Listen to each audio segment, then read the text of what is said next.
The known history of Mauritius begins with its discovery by Arabs and Malays, followed by Europeans and its appearance on maps in the early 16th century. Mauritius was successively colonized by the Netherlands, France, and Great Britain, and became independent in 1968. Discovery. Mauritius was first discovered by the Moors. This is corroborated by the earliest existing historical evidence of the island on a map produced by the Italian cartographer Alberto Cantino in 1502. Cantino shows 3 islands which are thought to represent the Mascarenes and calls them Dina Margabin, Dina Arobi, and Dina Moraze. The medieval Arab world called the Indian Ocean island region Waqwaq. Portuguese discoveries. Mauritius was later discovered and visited by the Portuguese between 1507 and 1513. Mauritius and surrounding islands were known as the Mascarene Islands after Pedro Mascarenhas. An official world map by Diogo Ribeiro described from west to east, the first island, Mascarenes, the second, Santa Apollonia, and the third, Domingo Frois. The 3 islands were encountered some years earlier by chance during an exploratory expedition of the coast of the Bay of Bengal led by Tristão da Cunha. The expedition ran into a cyclone and was forced to change course. Thus, the ship Cern of the captain Diogo Fernandes Pereira came into view of Réunion Island on February 9, 1507.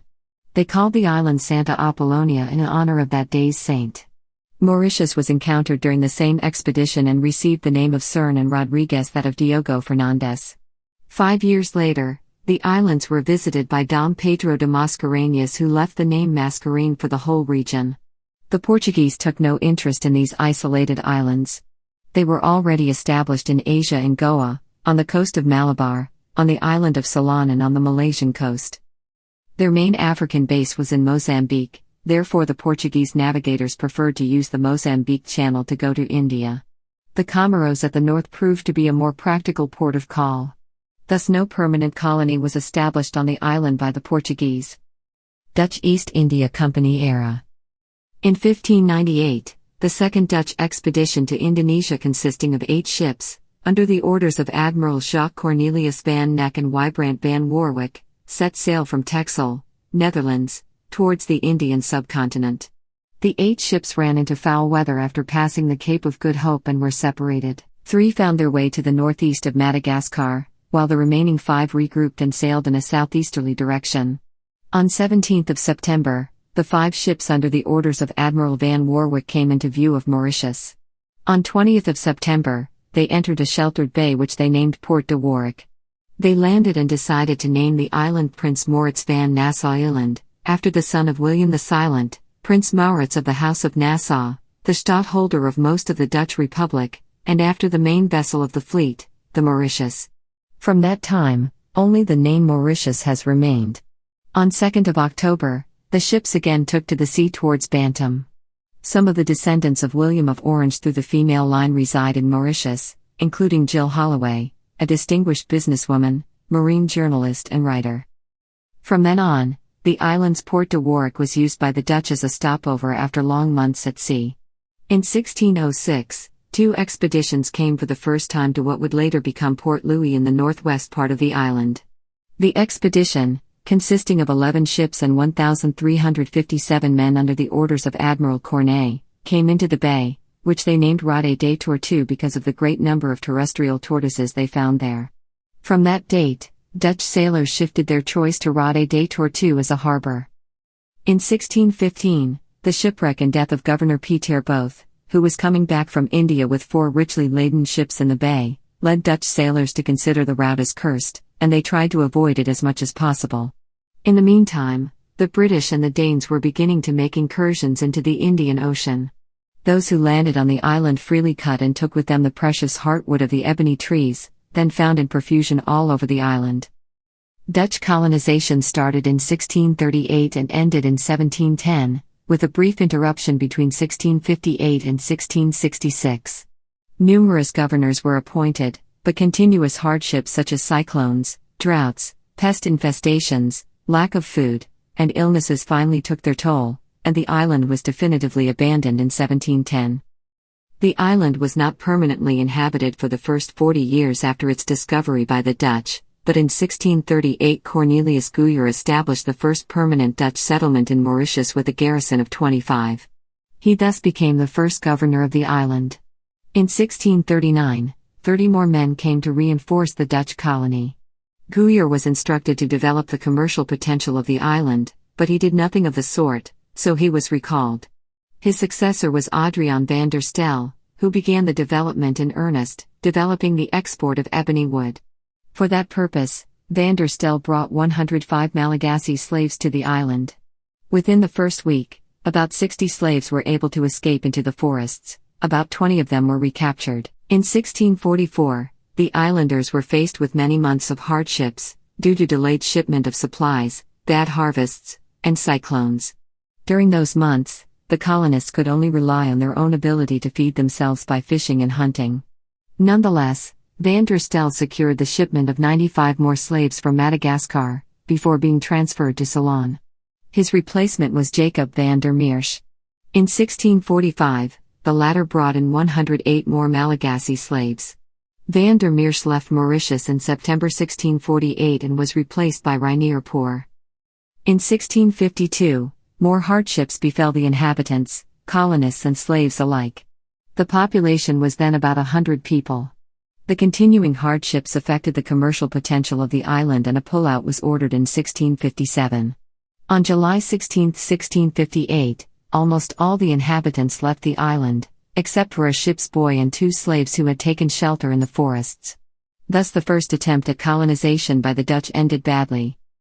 In 1664, a second attempt was made, but this one also ended badly as the men chosen for the job abandoned their sick commander, Van Nieuwland, without proper treatment, and he would die.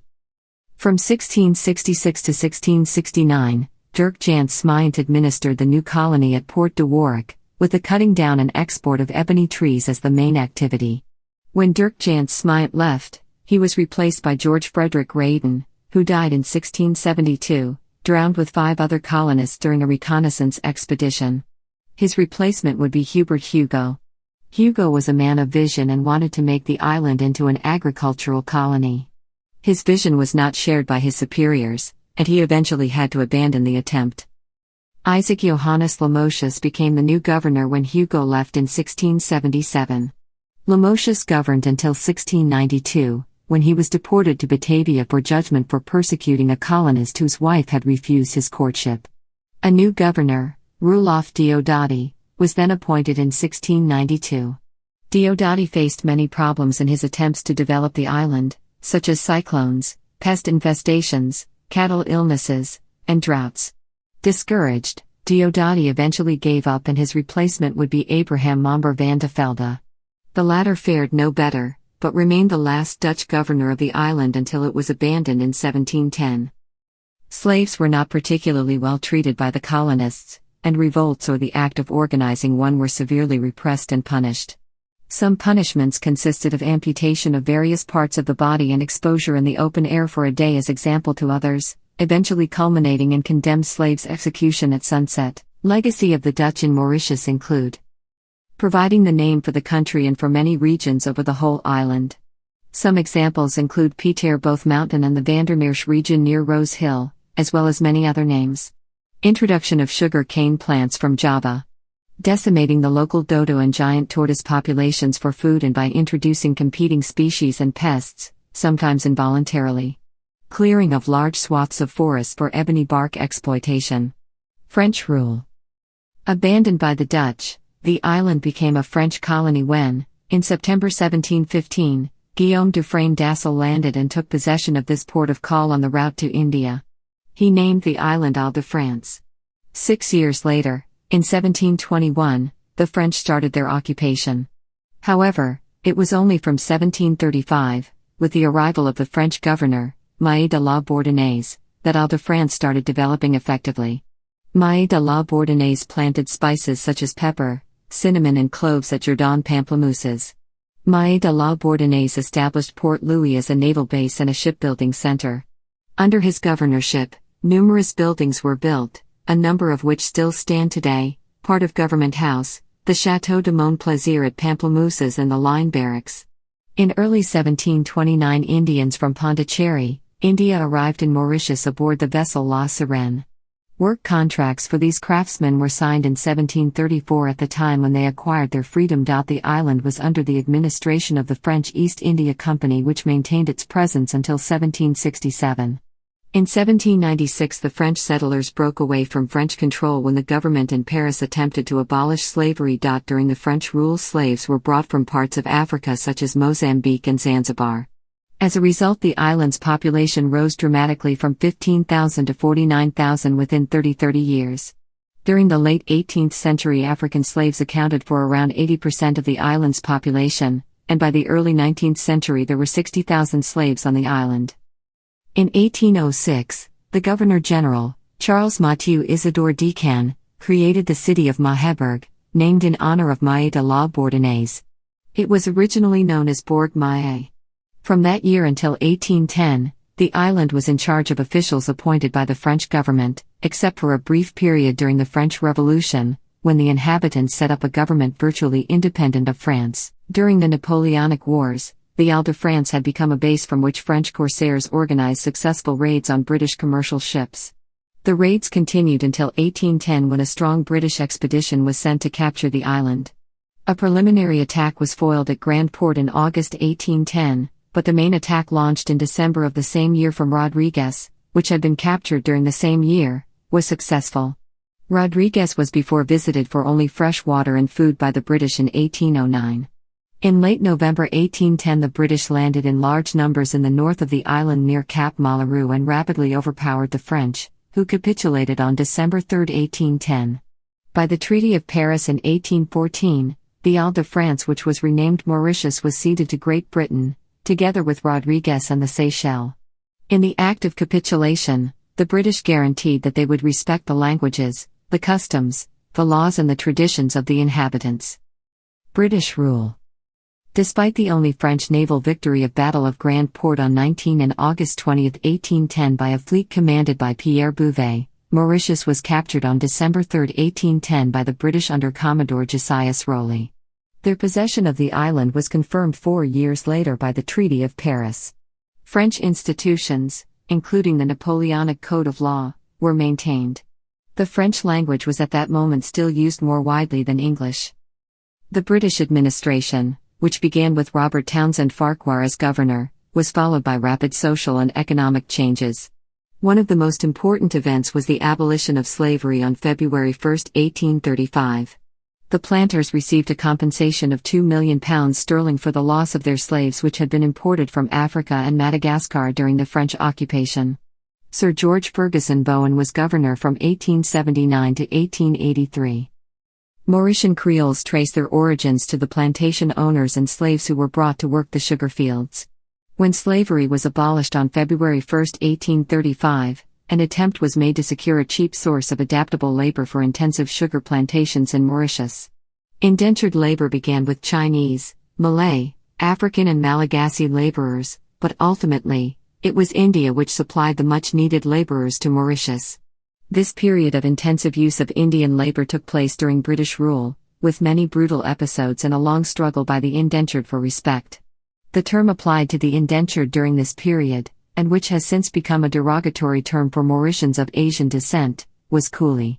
The island soon became the key point in the trade of indentured laborers, as thousands of Indians set forth from Calcutta or Karaikal. Not only did they modify the social, political and economic physiognomies of the island, but some also went farther, to the West Indies. Indo-Mauritians are descended from Indian immigrants, most of whom arrived between 1835 and 1924 via the coolie god in order to work as indentured laborers after slavery was abolished in 1835. Included in the Indo-Mauritian community are Muslims from the Indian subcontinent. The Franco-Mauritian elite controls nearly all of the large sugar estates and is active in business and banking. As the Indian population became numerically dominant and the voting franchise was extended, political power shifted from the Franco-Mauritians and their Creole allies to the Indo-Mauritians. The meeting of a mosaic of people from India, China, Africa and Europe began a process of hybridization and intercultural frictions and dialogues, which poet Karl Torabully has termed coolitude.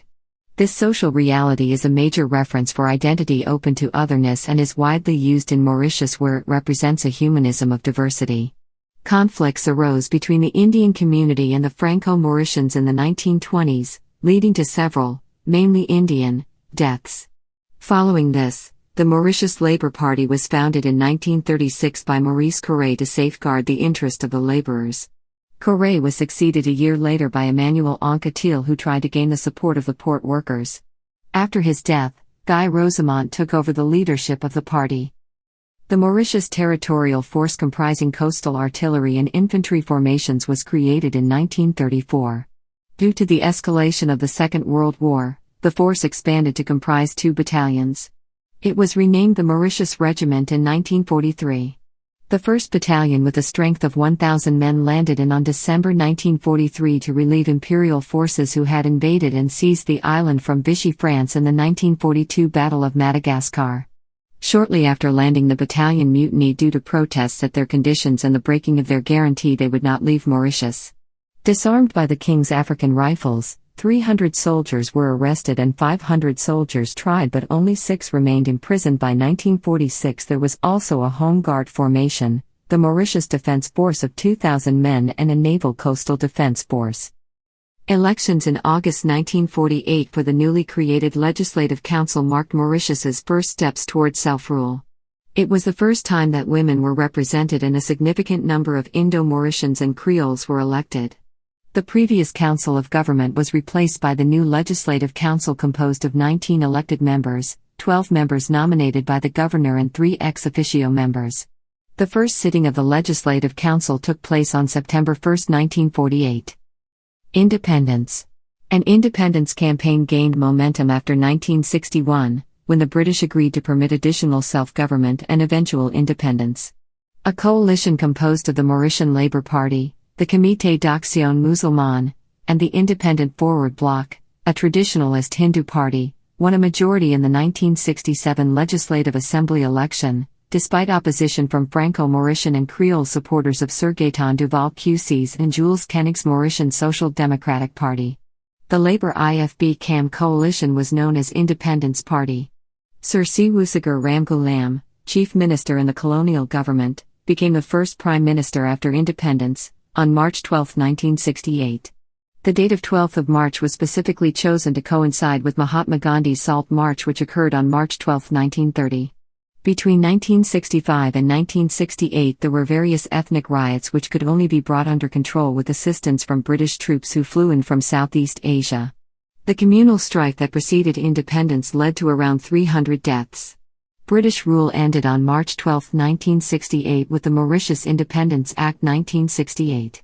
The British monarch, Elizabeth II, remained nominal head of state as Queen of Mauritius. Her constitutional roles were delegated to the Governor-General of Mauritius. The last governor, Sir John Shaw Rennie, served as the first Governor-General until August 27, 1968. Whilst in power, the Labour IFB-CAM coalition disintegrated by 1969, most IFB MPs landed on opposition benches whilst most PMSD MPs joined the Labour-CAM government. The remaining PMSD MPs who refused to follow Gaëtan Duval formed a new party called Union Démocratique Mauricienne, which together with the IFB formed the opposition to the Labour-CAM PMSD government. In 1969, the Mouvement Militant Mauricien led by Paul Béranger and Harold Pugalou emerged. The first MMM MP was elected in 1970 at a by-election of constituency No. 5 following the death of IFB MP Lal Jugnauth. Until 1982, Sir C. Wusagar Ramgoolam was Prime Minister, his Labour Party in coalition with Duval's PMSD.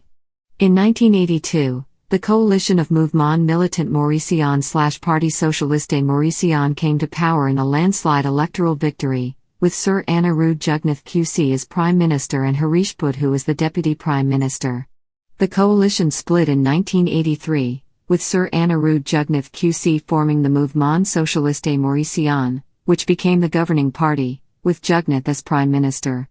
Following the electoral defeat of 1982, Sir Satkam Boulel was dismissed from the Labour Party, which led him to form a new party, Mouvement Patriotique Mauricien, before returning to the Labour Party in 1983. Sir Siwusagur Ramgoolam subsequently became Governor-General. After Siwusugur's death in 1985, Satkam Bulel became leader of the Labour Party. In 1990, Siwusugur's son, Nabin Ramgoolam, succeeded him as leader of the party, which was defeated at the 1991 elections, which saw Sir Anirudh Jugnauth QC re-elected under a MSM government. The Republic of Mauritius was proclaimed on March 12, 1992. Following the abolition of the monarchy, the last Governor-General of Mauritius, Sir Veerasammy Ringadu, became the first President of Mauritius. Republic. In December 1991, the constitution was amended to make Mauritius a republic within the Commonwealth. Mauritius became a republic on March 12, 1992, with the last Governor-General, Sir Veerasammy Ringadu, as interim president. He was succeeded by Kasam Uteam on June 30, 1992. Dr. Naveen Ramgoolam led a MLP-MMM coalition to victory at the 1995 general elections, replacing Sir Anirudh Jugnauth QC as Prime Minister, a post the latter had occupied for 13 years. The governing coalition split in 1997, with the MMM going back to the opposition and Dr. Naveen Ramgoolam staying on as Prime Minister. At the next elections in 2000, Sir Anirudh Jugnauth's MSM, in coalition with Paul Berenger's MMM, was returned to power, with Sir Anirudh Jugnauth QC appointed as Prime Minister. He subsequently retired as Prime Minister after 3 years and assumed the office of President. For the remaining time of the elected government, the Prime Minister's post was filled by Paul Berenger. At the 2005 general elections, the MLP-led Alliance Sociale Coalition won the elections, and Dr. Naveen Ramgoolam became Prime Minister while Sir Anirudh Jugnauth QC remained the President. The 2010 general election saw the victory of a MLP-MSM-PMSD coalition and the maintaining of Dr. Naveen Ramgoolam as Prime Minister. A year or so later, Sir Anirudh Jugnauth QC left the presidency and was replaced by Kailash Puriag, an attorney-at-law and politician, who has served the country as senior minister on many occasions under the leadership of Dr. Naveen Ramgoolam. The 2014 general election saw the victory of a MSM-PMSD-ML coalition and Sir Anirudh Jugnauth became Prime Minister while Kailash Puriag remained the President until 2016 when Mrs. Amina Gurib Fakim became the first female President. In January 2017, Prime Minister Anirudh Jugnauth stepped down to hand power to his son, Pravind. In November 2019, Mauritius' ruling militant socialist movement won more than half of the seats in the 2019 elections, securing incumbent Prime Minister Pravind Kumar Jugnauth a new 5-year term.